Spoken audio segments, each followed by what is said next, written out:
Boa tarde, pessoal. Vamos começar mais uma aula, né? De filosofia moderna, professor Mariano. Continuamos um pouco sobre conhecimento, né? O conhecimento, nós vamos revisar um pouco, né? A gente já falou sobre a questão do sujeito que conhece o objeto, né? A questão do que pode ser esse objeto, né? Pode ser pessoas, pode ser fatos, pode ser a própria realidade, né?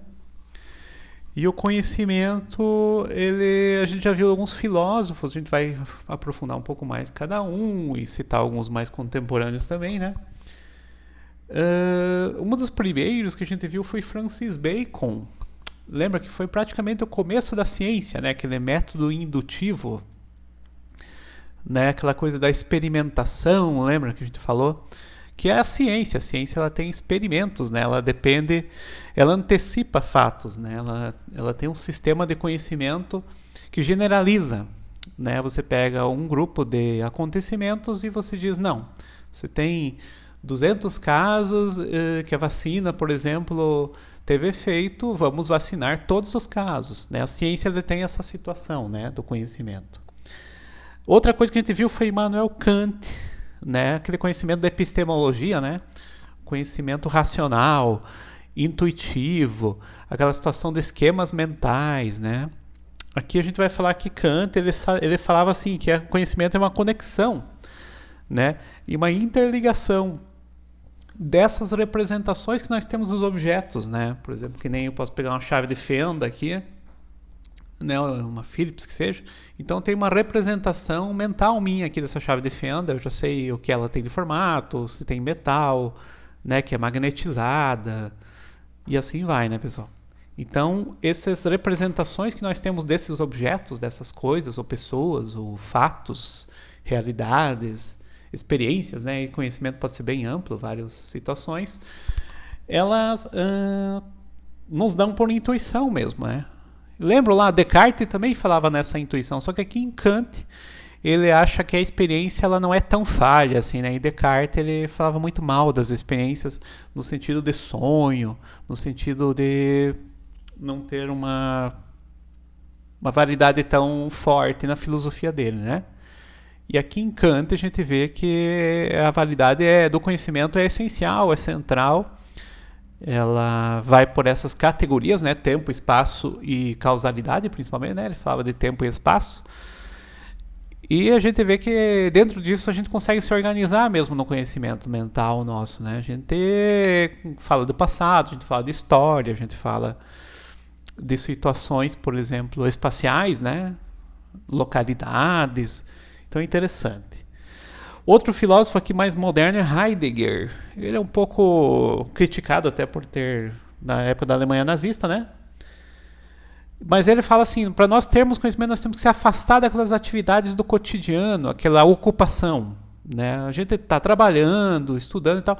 Para conhecer, teria que sair fora disso, né? Segundo Heidegger, aí Martin Heidegger, nós teríamos, esse filósofo alemão, nós deveríamos ter que se afastar um pouco desse cotidiano, trabalho, estudo, para a gente começar a conhecer.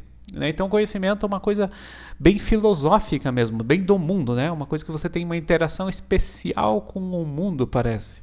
Né? Muito dessa filosofia moderna, contemporânea, ele vem dessa coisa racionalista, dessa coisa experiencial, da experiência dos sentidos, né? Que Omar, né, outro alemão, falou que as sensações, né, nos levam para esses conhecimentos, o cheiro das coisas, né, o tato aqui, né, se você pega frio, né, ou tem essa borracha, né, tem um atrito especial, então várias dessas situações nos levam a esse conhecimento, né. Outro é o Dewey, né, da psicologia, acho que educacional, ele fala que o conhecimento é muito uma investigação, né? Então essa investigação ela vai nos levar a esse conhecimento. Então vai ser o investigar, vai ser uma situação de busca mesmo, né, do conhecimento. Não é uma situação pronta.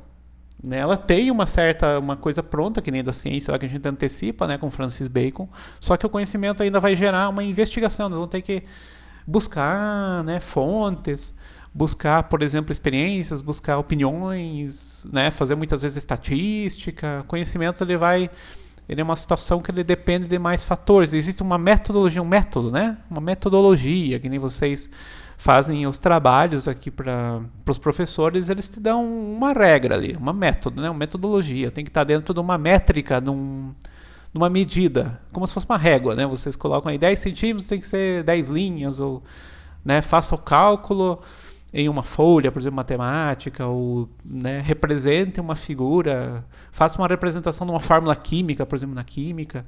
Então, todas essas ciências do conhecimento, elas têm também um limite, um método, né? Você não pode fazer uma fórmula química do teu jeito. Eu acho que, né, o carbono, o oxigênio e tal são do meu jeito. Não, tem que ser dentro daquelas regras que tem da química, dentro da tabela periódica. Né, a matemática também dentro das regras da matemática, né? Vamos multiplicar antes de fazer adição, né? Colchetes, aquela ordem que tem dos cálculos também nas fórmulas, né? E a física também, as suas fórmulas para resolver os problemas. Então, cada conhecimento vai ter uma metodologia, vai ter um sistema ali, né? O Descartes até tem aquele discurso do método, né? O livro do Descartes. O Descartes foi aquele filósofo feio, né? Que a gente colocou lá no WhatsApp.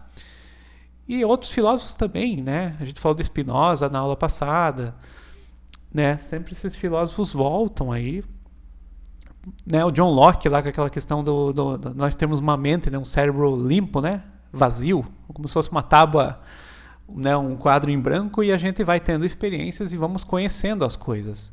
Aqui para esses outros filósofos já não, é isso também, mas tem esquemas mentais, tem investigações, tem, né, a questão do Kant, a gente falou, tem uma conexão, interligação sobre essas representações. Nós temos uma prévia, né? Não é a primeira vez na minha vida que eu estou pegando uma chave de fenda. Se fosse sempre a primeira vez, né, não seria um conhecimento, né? Nós temos que ter uma prévia desse conhecimento. A nossa mente, ela faz imaginações, ela tem representações, né? Imaginação a gente vai falar até na próxima aula um pouco, né? Então essa situação toda, né? E ao contrário da ignorância, que seria ignorar, não conhecer, né, um vazio, que nem a gente falou, às vezes um contrário à coisa, né, ao objeto. O conhecimento, por exemplo, de uma árvore. Não conheço aquela árvore, né, então não quero conhecer. Então é uma ignorância, eu não quero conhecer a árvore. Mas então é um contrário, né? Ou que nem disse lá, a gente já falou de Agostinho, né, o não ser, né, o conhecimento como um não ser, um nada, né?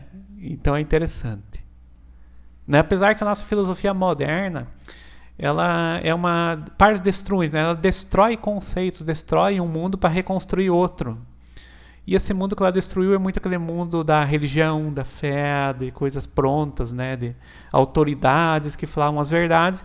E aqui a gente vê a física, a ciência colocando conhecimentos de experiências, provando esses conhecimentos, inclusive, né? A grande questão é do Popper, por exemplo, tem que ter uma prova, né? Outro filósofo é o Popper aí, né? Escrever. Então nós temos uma prova, temos que falsear. Então nós temos que ver aqueles elementos do conhecimento que são falsos, né? Para ver o que é verdadeiro, né? Por exemplo, né, a camisa do Flamengo. Eu vi um cara com a camisa do Flamengo verde na rua. Não, você não sabe que verde não vai ser Flamengo, né? Então você falseia, você já coloca esse conhecimento como falso. Os verdadeiros seria lá preta, vermelha, né? Rubro verde, rubro, né? Então assim a questão é rubro-negro. A questão é você estudar essa situação, porque o conhecimento da filosofia não é nada mais do que a gente já tem, só que eles colocam uma linguagem da filosofia para explicar isso. Depois tem a linguagem da psicologia, que Dewey, né, que a gente pode também desenvolver depois lá na filosofia contemporânea, né? Podemos tratar de outros filósofos, né? Tá bom, pessoal? Dos trabalhos são só 2 até agora. Não se preocupem em cada aula que eu faço, que essas de conhecimento eu vou pedir depois aí, né? Vou até ver se eu consigo questões prontas já de X, ou, né, fazendo de múltipla escolha, né? Para semana que vem, talvez eu peça um texto, mas eu vou pedir ainda, né? Vou ver que ideia eu vou ter, né? Então, talvez eu peça sobre a intuição, ou sobre a questão da ignorância, ou né, uma outra situação ao contrário agora para vocês falarem, né? Dentro da filosofia do conhecimento, não é uma ignorância, por exemplo, do senso comum, não. Aqui a gente está filosofando, né, pessoal? Então, a filosofia vai nos dar respostas mais profundas, mais reflexivas sobre essas coisas que são comuns. A gente conhece, todo mundo conhece coisas, né, objetos, né? Nós somos seres humanos, só que a gente tem que pensar como isso funciona, como isso se processa. E essa filosofia moderna, ela gosta muito disso que se chama epistemologia, né, que a gente já falou nas primeiras aulas, que é essa ciência, esse estudo do conhecimento de uma forma mais ordenada. Tá bom, pessoal? Até a próxima aula.